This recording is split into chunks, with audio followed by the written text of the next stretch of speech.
Ameliorating calcium, homeostasis script. Here's the thing that keeps me up at night. You might be able to add decades to your life by fixing something your cells have been getting wrong since before you were born.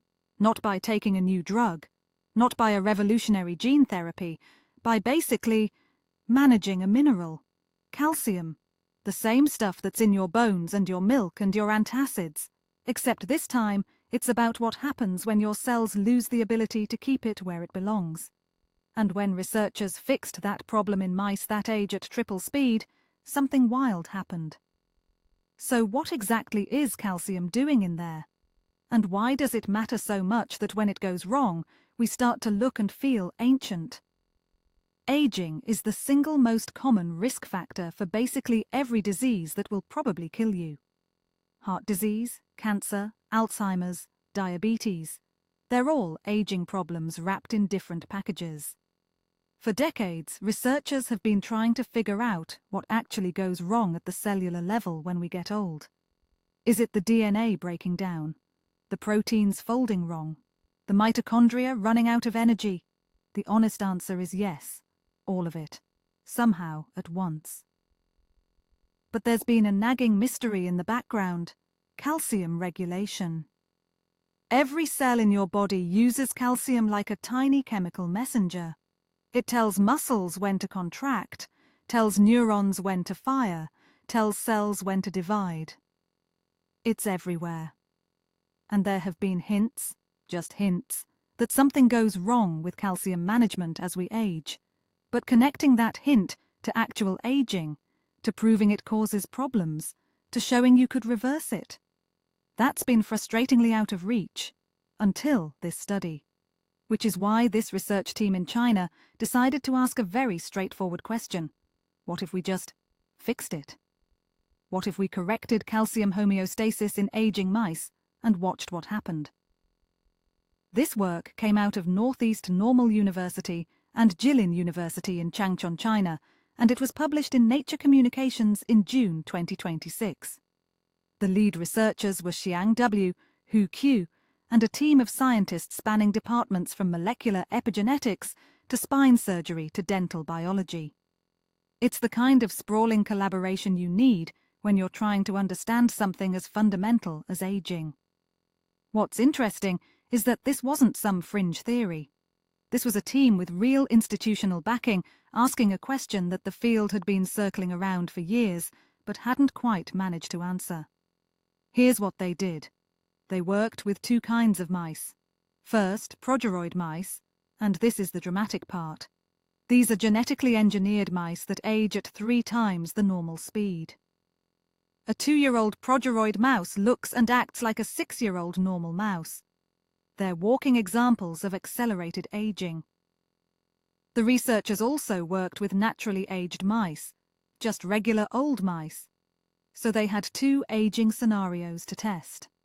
The methodology was elegant in its directness. They identified that calcium homeostasis was broken in these mice. Calcium was accumulating in the cytoplasm where it shouldn't be.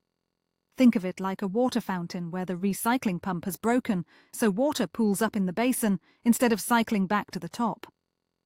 That calcium buildup was triggering a cascade of problems, so they intervened. They used genetic and pharmacological approaches to restore calcium regulation. They basically fixed the pump.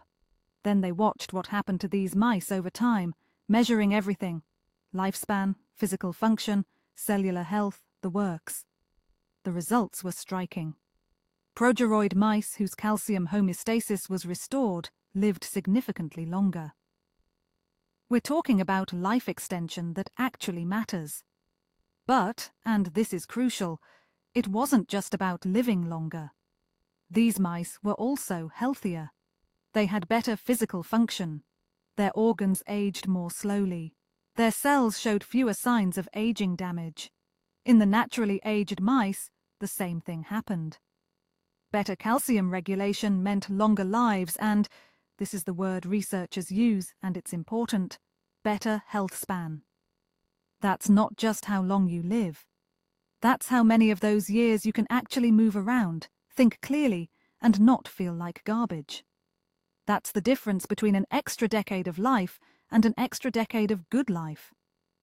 The mechanism they found was particularly elegant. When calcium accumulated wrong, it triggered accumulation of a protein called S100A6. This protein then started a cascade that promoted aging. Fix the calcium problem, and that whole domino line stops falling.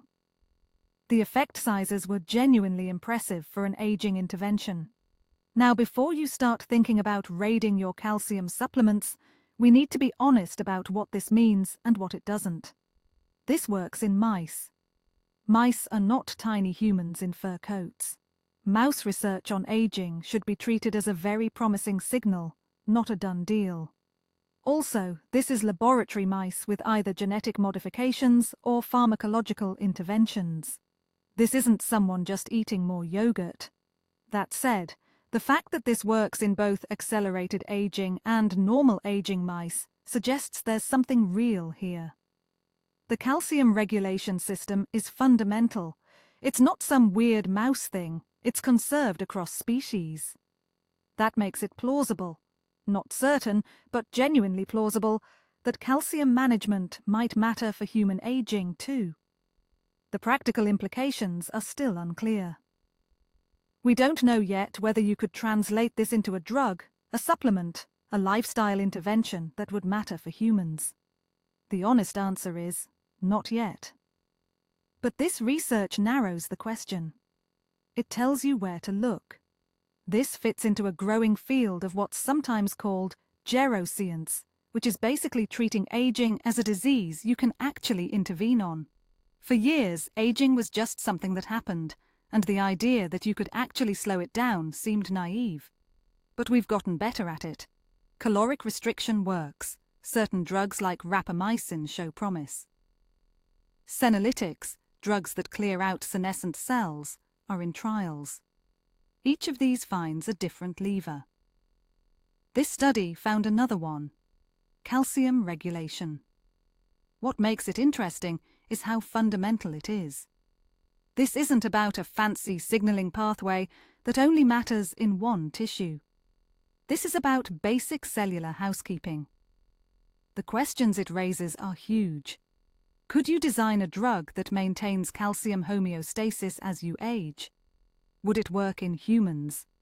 Would it work better in combination with other interventions?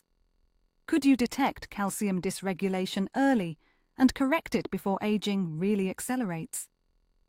Should we be thinking about calcium supplementation differently? These are the next questions, and they're all testable. The bigger picture here is that aging might be more addressable than we thought. Not curable. We're not going to live forever, but maybe modifiable. Maybe there are these control points, these mechanisms that go wrong, where you can flip the switch back. Calcium homeostasis is apparently one of them. That's remarkable. And it should make you wonder what else we're not paying attention to.